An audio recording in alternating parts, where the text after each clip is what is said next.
The truth is that many property investors I meet and mentor don't have a clear idea about what they're trying to achieve. They have a vague idea that they'd like to be successful in property, or that they'd like an income from property, or that they'd like to own a few properties so they can have some capital growth and something to look forward to in the future. But it's all a bit vague and wishy-washy. The problem is that if you're not really sure what you're trying to achieve, then buying any old property will do, which happens all too often. So the system starts with requiring the investor to know exactly what they're trying to achieve, and why, which if you think about it isn't unreasonable. We're talking about spending very large sums of money, and we shouldn't be buying properties on a whim. The first part of the process is to know exactly what you're trying to achieve, and to express this as clear, focused, written goals. We need to put very precise numbers on what we want to achieve, and if possible, the timescales within which we want to achieve these goals by.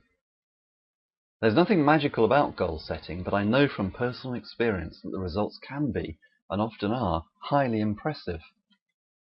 When we set our goals, we need to be realistic in our timeframes. I've noticed that many investors want to achieve too much too quickly.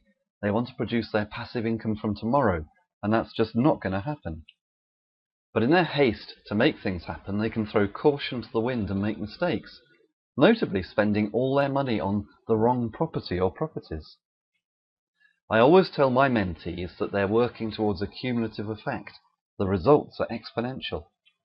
You may only do 1 or 2 deals in your first year, you may only do 2 deals in your second year, but as the cash begins to improve, you may do 3 or 4 deals in your third year, and maybe 4 or 5 deals in your fourth year, and it may suddenly all explode in your fifth year, and you may end up doing 8, 9, or even 10 deals.